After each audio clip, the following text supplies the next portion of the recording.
एक लड़की अपने बॉयफ्रेंड को बचाने के लिए एक टूरिस्ट को फंसाती है, मगर इन सब में उसे उस टूरिस्ट से प्यार हो जाता है और फिर अपने बॉयफ्रेंड पर ही चीट करने लगती है वो। कुछ ऐसा ही द टूरिस्ट इस मूवी में देखेंगे। मूवी को थोड़ा ओवरव्यू कर दूं ताकि आपको स्टोरी समझने में आसानी होगी। मूवी की मेन कैरेक्टर एलिस का एक अलेक्जेंडर नाम का बॉयफ्रेंड है जो पिछले कई सालों से गायब है। एक बड़े गैंगस्टर शॉ के लिए अकाउंटेंट का काम करता था वो, और उस गैंगस्टर के $2 मिलियन लेकर भाग गया है।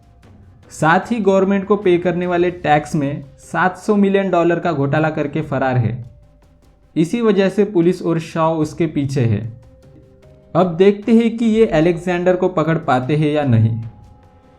कई सालों से गायब है अलेक्जेंडर। सुना है कि उसने प्लास्टिक सर्जरी से अपना चेहरा बदल लिया है। कोई नहीं जानता कि अब वो कैसे दिखता है। यहाँ तक कि एलिस ने भी उसे चेहरा बदलने के बाद नहीं देखा, मगर पुलिस जानती है कि वो एलिस से कभी ना कभी ज़रूर मिलेगा।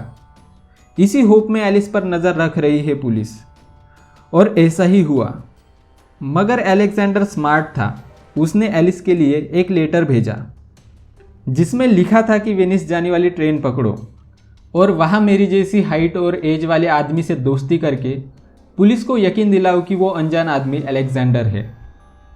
उस लेटर में यह भी इंस्ट्रक्ट किया गया था कि पढ़ने के बाद इस लेटर को जला दो ताकि पुलिस को कुछ पता ना चले। ठीक वैसा ही करती है एलिस। एक ट्रेन पकड़कर उसी के एज के आदमी से दोस्ती करती है जिसका नाम है फ्रैंक। बातें करने लगते हैं दोनों। पता चलता है वो एक टूरिस्ट है और बाय प्रोफेशन मैथ्स टीचर है वो। इधर ऑफिसर जॉन ने, जो कि इस केस का इंचार्ज है, उस जले हुए लेटर के टुकड़ों को फॉरेंसिक की हेल्प से जोड़ लिया था और उसे पता चल गया था अलेक्जेंडर का असली प्लान। वो जान गया था फ्रैंक एक रैंडम आदमी है, मगर ये वहाँ के एक ऑफिसर को नहीं पता था। और वो सिर्फ इंटरपोल के लिए नहीं बल्कि उस गैंगस्टर शॉ के लिए भी काम करता था। फ्रैंक को अलेक्जेंडर समझकर शॉ को बता देता है वो। उधर एलिस फ्रैंक को लेकर आती है एक होटल में। एलिस के लिए ये कमरा अलेक्जेंडर ने बुक किया था। बहुत सारे गिफ्ट्स थे उसके लिए। फिर ये दोनों डिनर करने जाते हैं और वापस आने पर रूम में एलिस के लिए एक इनविटेशन कार्ड था जो अलेक्जेंडर ने भेजा था। दरअसल 2 दिन बाद एक पार्टी थी, वहाँ एलिस से मिलने वाला था वो। शॉ भी वेनिस में पहुँच चुका था। अलेक्जेंडर जिंदा चाहिए था उसे, उसके पैसे जो लेने थे। एलिस से कोई काम नहीं था तो उसे मारने के लिए कहता है। होटल के बाहर कोई एलिस पर नज़र रख रहा था। उसे लगा कि ये पुलिस ही है। उनको और यकीन दिलाने के लिए उसे किस करती है वो, मगर वो तो शॉ के आदमी थे और इन सब से फ्रैंक को अलेक्जेंडर ही समझ लेते हैं वो। अगली सुबह उनके रूम में आते हैं शॉ के आदमी और उसे साथ चलने के लिए कहते हैं। उसे समझ नहीं आता कि ये आदमी उसे अलेक्जेंडर क्यों बुला रहे हैं। इधर जॉन को पता चल जाता है कि फ्रैंक के पीछे शॉ के आदमी लगे हैं। फ्रैंक अलेक्जेंडर नहीं है ये भली भांति जानता था वो। चाहता तो उसको बचा सकता है, पर उसे बचाना उसकी प्रायोरिटी नहीं थी। वो एलिस पर नज़र रखना कंटिन्यू रखता है। किसी तरह से बचते बचाते वहाँ से भाग जाता है फ्रैंक, पर इन सब में गलती से एक पुलिस ऑफिसर से टकराता है जिससे उसे अरेस्ट किया जाता है और शॉ के आदमी चले जाते हैं। उसी रात पुलिस स्टेशन में एक ऑफिसर आता है और उसे वहाँ से लेकर जाता है, ये कहकर कि यहाँ सेफ नहीं है वो। उसे कहता है कि शॉ के आदमी उसे अलेक्जेंडर समझ रहे हैं और उसे पकड़ना चाहते हैं वो, क्योंकि उसने शॉ के पैसे चुराए हैं। फ्रैंक ने कहा मैं अलेक्जेंडर नहीं हूँ, मगर वो ऑफिसर उसे बोट में बांधकर एक सुनसान जगह जाता है। अलेक्जेंडर को पकड़ने के लिए इनाम रखा था शॉ ने, और वो लोग फ्रैंक को अलेक्जेंडर समझ रहे थे। इनाम पाने के लिए ऑफिसर उसे उनके हवाले करने वाला था, मगर एन मौके पर एलिस वहाँ आकर उसे बचा लेती है। वहाँ से दूर ले जाकर सारी कहानी बता देती है उसे। वो तो बस अलेक्जेंडर से मिलने के लिए फ्रैंक का यूज कर रही थी ताकि पुलिस का सारा ध्यान फ्रैंक पर जाए और वो अलेक्जेंडर से मिल सके। उसे नहीं पता था कि शॉ भी उसके जान के पीछे पड़ जाएगा। इन सब में उसे फ्रैंक से प्यार हो गया था। अब कोई तकलीफ नहीं देना चाहती थी उसे। उसके ज़रूरत का सारा सामान देकर एयरपोर्ट पर ड्रॉप करती है उसे और उसे यहाँ से जाने के लिए कहती है वो। एलिस से प्यार हो गया था उसे। वो ठान लेता है कि एलिस को छोड़कर कहीं नहीं जाएगा। इधर एलिस जाती है पुलिस हेडक्वार्टर्स। पता चलता है एक अंडरकवर एजेंट है वो, मगर वो सस्पेंड हो गई थी क्योंकि वो अलेक्जेंडर को पकड़ने के बजाय उससे प्यार कर बैठी थी। मगर अब उसे पकड़ने में पुलिस की हेल्प करने आई थी वो। कल रात एक डांस पार्टी थी जहां वो उससे मिलने वाली थी। इंटरपोल के सारे ऑफिसर एलिस पर नज़र रखे हुए थे।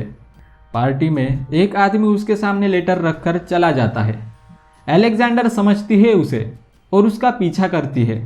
तभी उसके सामने आता है फ्रैंक, उसे रोकता है और कहता है वो यहाँ से नहीं जा पाया क्योंकि उसे उससे प्यार हो गया है। मगर एलिस को तो अलेक्जेंडर को पकड़ना था, पर फ्रैंक जाने नहीं दे रहा था उसे, इसीलिए उसे उससे प्यार नहीं है कहकर निकल जाती है। एलिस वहाँ से निकलकर वो लेटर पढ़ती है और अलेक्जेंडर के बताए हुए एड्रेस पर जाने लगती है। इससे पहले फ्रैंक फिर से उनके प्लान में कोई गड़बड़ करे, जॉन उसे टेम्पररी अरेस्ट करता है और जॉन और शॉ एलिस का पीछा करने लगते हैं। जॉन उसे बता देता है कि आखिर क्यों अलेक्जेंडर को पकड़ने लगे हैं वो। जब एलिस उस लोकेशन पर पहुंची तो उसके पीछे ही शॉ और उसके आदमी आ गए थे। शॉ उसे एक कहानी सुनाता है। दरअसल शॉ की वाइफ ने उस पर चीट किया था। जिस आदमी के साथ वो थी उसके सारे परिवार को शॉ ने मार दिया था और बाद में वाइफ को भी मार दिया था। मगर अब बात तो उसके पैसों की है। अलेक्जेंडर के रिलेटेड किसी को भी नहीं छोड़ने वाला था वो। उसे पता था कि इसी घर में कहीं ना कहीं एक सेफ होगा जिसमें सारे पैसे रखे हैं और एलिस वो सेफ ज़रूर जानती होगी। उसे मारने की धमकी देता है शॉ। पुलिस ये सब देख रही थी पर कोई एक्शन नहीं ले रहा था जॉन। वहाँ मौजूद स्नाइपर्स शॉ को शूट करने के लिए ऑर्डर्स मांग रहे थे, पर एलिस को बचाने से साफ इनकार कर देता है वो जानता था कि अलेक्जेंडर उसे बचाने ज़रूर आएगा। शॉ एलिस को मारने ही वाला था, तभी उसे सेफ की जगह बता देती है वो, पर उसे पासवर्ड नहीं पता था। इधर जॉन इन सब में बिजी था तो फ्रैंक खुद को छुड़ाकर शॉ के पास आता है। शॉ से कहता है कि वो ही अलेक्जेंडर है और उसे पासवर्ड बताने का वादा करता है, मगर उसकी एक शर्त थी कि एलिस को यहाँ से जाने दे। एलिस उसे बचाने के लिए कहती है कि अलेक्जेंडर ब्रिटिश था और ये अमेरिकन है। शॉ भी नहीं मानता कि फ्रैंक अलेक्जेंडर है, तो फ्रैंक कहता है उसने प्लास्टिक सर्जरी की है और एक चिप से आवाज़ भी बदल ली है। फिर भी शॉ को डाउट हो रहा था। काफ़ी देर उसे समझाने के बाद वो मान जाता है और उसे लॉक खोलने के लिए कहता है। अगर वो लॉक खोल नहीं पाता तो शॉ उन दोनों को मारने वाला था। लॉक को खोलने ही लगा था वो, तभी चीफ इंस्पेक्टर जोन्स वहां आकर स्नाइपर्स को शूट करने के परमिशन देता है और वो लोग शॉ और उसके आदमी को मार देते हैं। इस तरह से फ्रैंक और एलिस बच गए। अब एलिस को अपने जॉब से आज़ाद कर दिया जाता है। उसी वक्त जॉन को खबर मिलती है कि अलेक्जेंडर पकड़ा जा चुका है और वो लोग उसे पकड़ने जाते हैं।